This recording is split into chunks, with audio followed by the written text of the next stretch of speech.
చాలా మంది జాతకాలు చూపించుకోవడానికి వచ్చినప్పుడు ఏమంటే మాకు కొత్తగా పెళ్ళయింది, మేము జీవితంలో బాగా సెటిల్ అయితేనే కానీ పిల్లల్ని కనాలని అనుకోవడం లేదు. వాళ్ళ పిల్లల కంటే వాళ్ళని మేము పోషించడానికి కావలసినంత డబ్బు మా దగ్గర ఉంటుందో ఉండదో, అందుకని ఫస్ట్ మేము డబ్బు సంపాదించేసుకుని ఆ తర్వాత పిల్లల్ని కందాం. లేదు కొంతమంది అమ్మో మేము ఒకళ్ళని కన్నామండి, మళ్ళా రెండో సంతానాన్ని కనడానికి మా ఆర్థిక స్తోమత సరిపోతుందో సరిపోదో, మళ్ళా వాళ్ళకి ఫీజులు కట్టాలి, వాళ్ళకి పెళ్లిళ్ళు చేయాలి, వాళ్ళని సాగనంపాలి, ఇవన్నీ మా వల్ల అవుతాయో లేదో, కాబట్టి మేము రెండో సంతానాన్ని కనడానికి ఇష్టపడట్లేదండి. ఇంకా వాళ్ళు మూడోది సరేనండి, మాకు అసలు అక్కర్లేదండి, అసలు సంతానమే కనకపోతే ఇంకా బాగుంటుందండి అని చెప్పి చాలా మంది మాట్లాడుతూ ఉంటారు. చాలా బాధ కలుగుతూ ఉంటుంది. మీరు గమనించండి, ఒకవేళ మీ తల్లిదండ్రులు మాకు సంతానం వద్దని అనుకుంటే మీరు పుట్టేవారా? కాదు. అలాగే ఒక సంతానం ఉండేటువంటి వారిపైన చాలా రీసెర్చ్ జరిగింది.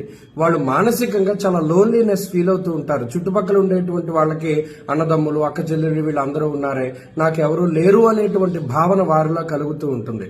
అలాగే జాతక పరంగా ఇంకొక సూక్ష్మాన్ని గమనించండి. ఒక్కొక్కడికి పెళ్ళయ్యేంత వరకు చాలా దరిద్రమైనటువంటి సిచ్యువేషన్స్ ఉంటాయి. పెళ్ళవ్వగానే ఇమీడియట్ గా జాతకం మారుతుంది. ఉద్యోగంలో ప్రమోషన్లు వస్తాయి, జాతకం అద్భుతంగా ముందుకు సాగుతూ ఉంటుంది. అలాగే ఒక్కొక్కళ్ళకి మొదటి సంతానం కలిగితే కలిసి వస్తూ ఉంటుంది. సంతానం కలిగిన తర్వాత మాకు చాలా బాగుందండి అని చెప్తూ ఉంటారు.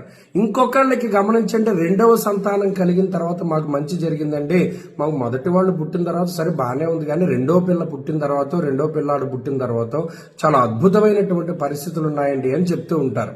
ఇది ఖచ్చితంగా దాంట్లో సూక్ష్మం ఉంది. ఎందుకంటే ఇప్పుడు చూడండి, పిల్లల జాతకాల్లో తల్లిదండ్రుల స్థానాలు బాగుంటే, తండ్రి సంపాదించేటువంటి యోగం ఉంటే చక్కగా తండ్రి సంపాదించుకుంటాడు. అలాగే ఈ పిల్లల దంతసిరి బాగుంది అనుకోండి, తల్లి తండ్రి ఆరోగ్యంగా ఉంటారు. అంటే పిల్లల జాతకాల్లో వాళ్ళకి తల్లిదండ్రులు ఉండే యోగం ఉందనుకోండి, తల్లి జాతకంలో గాని తండ్రి జాతకంలో గాని ఏమైనా అపమృత్యు దోషాలున్నా, గండాలున్నా అవి తొలగిపోతూ ఉంటాయి. ఎందుకు? వీళ్ళకి తల్లిదండ్రులు ఉండే యోగం ఉంది.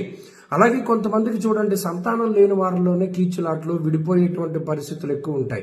అదే సంతానం కలిగింది అనుకోండి, వీళ్ళకి తల్లిదండ్రులు ఉండే యోగం ఉండడం వల్ల వాళ్ళు కలిసి ఉండేటువంటి పరిస్థితులు ఉంటాయి. ప్రధానంగా గుర్తుపెట్టుకోవాల్సిన విషయం ఏంటంటే, పిల్లల్ని మీరు కనగలరు కానీ వారి యొక్క జాతకాలను మీరు కనలేరు.